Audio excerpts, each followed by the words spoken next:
Brad, when you thought about this fight, how closely did you envision in the fight in your head to what played out there in the octagon?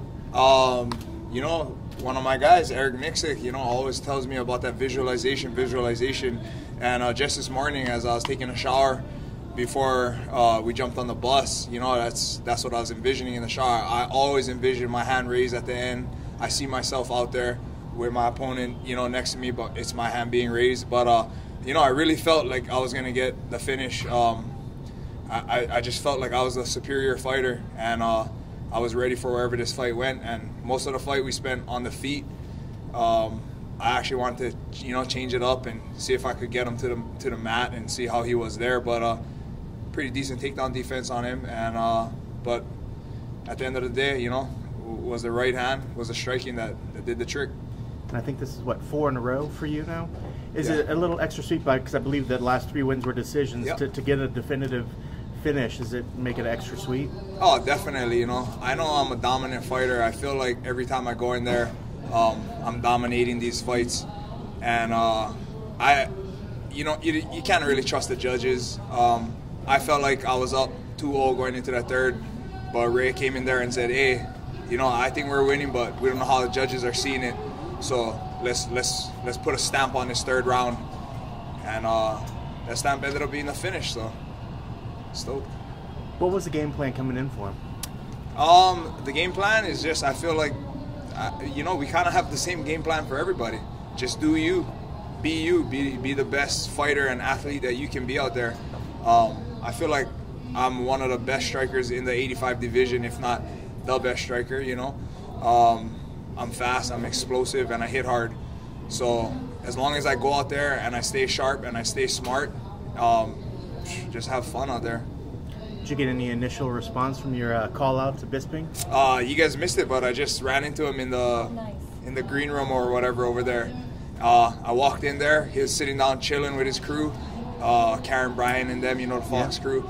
I didn't want to bombard him too much, you know. It's kind of, you know, I feel like in this day and age today, everybody feels like they gotta make some type of show. Everybody wants to throw a fucking dolly at a bus. Well, not everybody. Not everybody, but you get my point. You know, at the end of the day, I just want to do it how I want to do it. And yeah, I do want to call him out, and I did, but I did it in my way. I walked in there. I said, "What's up, Mike? You know, you need an opponent for your final fight. Let me give you your walking papers." To which he told me, "Get the fuck out of here." He did say congrats on the fight though, and then he said, "Get the fuck out of here." So yeah. But that's the fight I want, you know. It's a fight I've been wanting. If you guys can go back on my Twitter years ago, I called him out, and he actually was down for it. I think he was coming off of a loss, maybe to Vitor or somebody. And I called him out via Twitter. He responded and said, "Yeah, but the fight never came together." I've been calling the man out. I offered to be his last fight in London. I thought that's what he wanted, you know, as far as the card goes. That wasn't the case. So Michael Bisping, again, let's do it. UFC 226 in Las Vegas. Do you have particular reasons for calling him out? I just feel like he's one of the biggest names in the sport, and it's a guy that, you know, I've kind of looked up to him in the past, you know, as being a younger fighter, and honestly, in the beginning, I honestly couldn't stand Michael Bisping. I just felt like he was just blah blah blah, yap yap yap. Like, I just wanted to shut him up. But the more I watched him, the more I respected him. And then the more, you know, like, he earned my, not like he had to earn my respect, but he did. And I have nothing but respect for the man. But I want to go in there and want to give him his walking papers.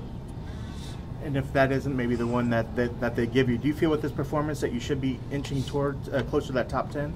Oh, definitely. Where's Bisping? I don't know. He's in the top 10, right? Oh, yeah, for sure. Yeah. So there we go. Give me that fight. Let's go. Let's go, Mike Bisping. Say yes. What is it like having a legend like Ray Cephal on your team? Oh, what kind of advice does it give you?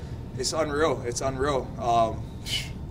He took me from this just brawler, raw brawler, and made me into a seasoned striker. You know, I'm pretty crisp. I feel like I do it well. I'm one of the better strikers out there in the division and in the UFC itself.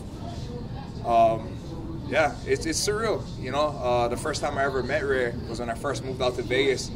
I was sparring on like a Saturday at Tap Out Gym, and here he comes strolling in, and I just was like, wow, I like couldn't believe it. You know, I'm not one to get to the fanboy, but that's about as excited as I get. And asked him to spar. He said, yeah. I thought, you know, this is a good chance. I don't remember this day. You know, I wake up unconscious, but nah. That guy is probably one of the most controlled guys you'll ever meet as far as sparring goes. And right off the bat, you know, we just clicked. And right off the bat, he was trying to help me fix all these mistakes that he could see. So, you know, he's like a big brother to me more than a coach. And it's been such an honor to be, and a blessing, you know, to learn from him. Did he ever tell you what he saw in you? Or, you know, did he see anything in you when he first met you? Yeah, he did. You know, he told me, like, you know, I don't tell this to everybody, but you're one of the few that I see where my talent meets with, like, my motivation, you know. You see a lot of guys that are talented but lazy. You see a lot of guys that work really hard that don't really have that, you know, that are not really good athletes. You know, and he said he feels I have both, and I have what it takes to be a champion.